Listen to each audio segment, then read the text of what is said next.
Execute or review or round up and adjust. Sharon Horne-Ellstrom here. Welcome to day 88 of our Supersize You Annual Challenge. We're talking, of course, about our super process, and today is E for execute. Execute means we're taking inspired action. We're doing the actions that we know we need to do in order to create the financial results that we want, because we're focusing on finances all this month. It's money month.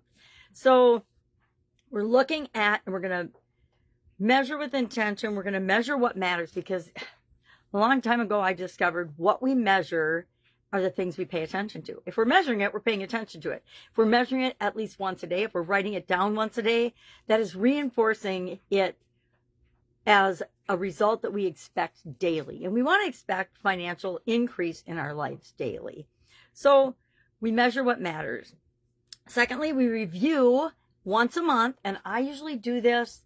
I'd like to do it the last day of the month, but sometimes all my numbers aren't available. So I will delay it up to 1 week into the next month, but never beyond that, because we can always have the numbers before they're actually the final numbers. You know, nothing comes down to the penny, whether it's life or death for us in our personal financial situations. But we want to review our income, what's coming in, our expenses, what we're spending money on, what's going out, our savings rate. What kind of interest rates are we getting on our savings? Do we need to maybe make some changes or adjustments in order to use our money and have our money making money for us more wisely? Our debt payoff. Do we have debt? And if so, are we paying it off in a timely manner? Are we using one of the tools that can help us pay it off faster, the snowball effect or the envelope method, etc.? What is our net worth? I like to track my net worth every month. And of course, I've set these all up in the computer, so it's really quick and easy to do this. I have a spreadsheet that I use that I just plug the numbers into, and then it saves them from month to month to month to month. And I am a very spreadsheet oriented person. So I have a spreadsheet for the whole year in each of the months, and then a summary one on the front. So at any given moment, I can just pull up the first page of the spreadsheet and I can see where I'm at. I wanted to do it in real time, but I don't want to go in and plug in my numbers every single day. Maybe I will have somebody else help me with that, or I will find some way to automate it so it automatically pulls off my phone or something. But again, visually challenged makes it interesting to do some of the things that I would normally just do automatically. But we want to look at then, after we look at our numbers, do we need to adjust as we're reviewing them? Do we need to make any adjustments? Do we need to adjust any area that we find ourselves spending in too much? Maybe it's something as little as on your way to work every day, you swing through the Starbucks drive-through and you get yourself a super duper delicious coffee. Now, that can go either way, right? Sometimes that would be something that we could cut out in order to use those resources somewhere else. Sometimes that's just a treat and a reward for us that gives us much more positive benefit than using it in some other area, some other place. It's only you know that. Only you know what's right for you, right? And then we want to increase our savings. And why do I say this? Because 95% of people on this planet have 0 or less savings. So if we just start small and do a little something on a regular automated basis, we've talked about this already, we'll at least start building something. And the sense of security that that provides to you it's mind-blowing. You don't know it if you've never done it, but if you have that, it's like me having my businesses on the side while working in corporate America. I could be myself and do things that other people would never even try doing in their job because they were afraid of losing their job. I mean this all in a very positive way to positively impact the organization, right? Not anything unethical. And then we want to celebrate our wins. Are you celebrating your wins? Did you have like your best month ever this month? If not, I mean, if you did and you're not celebrating, why the heck not? We should be celebrating all those things. Why? So we create more of them in our life. It's why gratitude is such a powerful tool. It's why meditation and thinking quietly. And to me, meditation can be however you define it, but mostly it's just having some quiet time to let your brain work and think for yourself. So what are we going to do with this month? First and foremost, we are going to review our finances. And like I said, I'll let you slide into next month, but I pretty much for my personal finances, I don't do that anymore. I usually have enough information, and nowadays we can just go online and get real-time information for our accounts, a lot of our retirement accounts, a lot of our bank accounts, etc. And I don't I don't look at these numbers to commiserate or feel bad about anything. If one of them makes me feel bad, I take a few minutes and I'm like, okay, well, why is this triggering me? Why is this making me feel upset in some way, shape, or form? Because we're moving in the right direction, and that's what we're looking for. That's what matters. I like to share this little graph. I'm going to share it. I wasn't sure if I was going to or not. The black straight line is how most people think their financial life is going to go. And this might be backwards because of my technology. But these other paths are all how it really goes for a lot of people. It doesn't go in a straight line. I mean, we wish it would. We wish our life and our trajectory and everything worked out perfectly for us. But actually, we don't. Because I think back to the times where everything was going so smoothly in my life.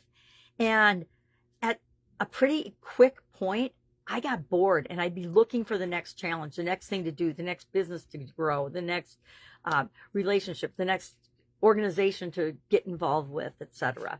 Because I think as humans, we want certainty, but we also need a certain amount of uncertainty that keeps us guessing and moving forward and progressing and learning and growing. If you want some prompt questions, some journaling prompt questions, I encourage everybody to journal every day, at least have a gratitude journal every single day. But again, it's up to you. If it doesn't work for you or if you've never gotten it to work for you, I challenge you to go back and try it one more time and do it again, because the time that it clicks and the difference it makes in your life will be actually mind-blowing. If you want questions, hit me up and ask. Just in the comments below, put prompts or journal prompts or something, and I'll put them in the comments. I just haven't typed anything up. Today is a massive catch-up day from traveling, and so I've got a summit for a couple of hours, only a couple hours today. Yesterday it was all day. It was awesome. And then today a couple hours, and then doing the laundry, doing the catch-up. We actually didn't bring a ton of laundry home, but laundry accumulated while I was gone and waited to surprise me. I love that. Actually, I like doing things like that. It's really interesting. As much as I say I don't like housework, there are certain tasks I like doing. I like doing the dishes, loading and unloading the dishwasher.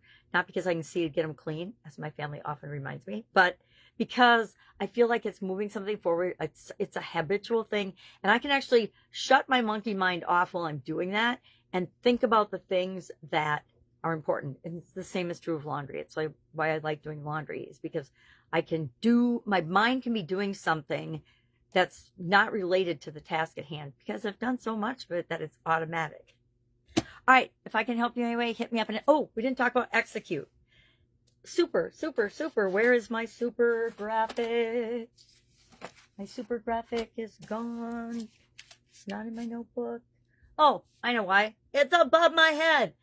Okay, was that a senior moment? Like, oh, I can't find my glasses or my phone. My phone's in my pocket. My glasses are on my head. Yes. Okay. E, execute with intention. What does that mean? It means we've determined what our desired situation is. We know what we want financially. We know where we are financially because we just looked at that 2 days ago. Yesterday, we planned a path, at least the next step, maybe two, if you can come up with those quickly and readily. But I guarantee if you've taken action on that first step, you already know if it worked or not. I mean, we can do it for a week. We can say we're going to do it for a week, but it means we're just going to procrastinate before making a decision. Usually within the first 24 hours, we know, at least at the gut level, if what we've done is going to work for us or not. And if it does, then we're going to execute on that with intention. We are going to, like Tony Robbins, I learned this from him in the 1980s, I think. We're going to take massive action toward what it is that we want. Because I know for sure, and I suspect you probably do as well, that about 8 of the 10 things that we try and take action on, even if they're inspired action, might not get us the results that we want. They might not work. And so we have to be willing to take massive action and keep moving forward until we hit our stride and we hit the thing that's actually going to help us create what it is that we want to create financially. All right. So today, I didn't even share this. Are you reviewing your finances monthly? Yes or no? Simple yes or no. And then execute intentionally on the plan and the things you thought about yesterday. Pick one thing and then share in the comments below what you're going to do or what you've already done, or just put the word done if it's personal and secret and proprietary and you don't want to share it, which will make me snicker a little. All right. If I can help you in any way, have a let me know. Otherwise, have an awesome day, and I will, of course, be with you tomorrow. Bye. Slow connection.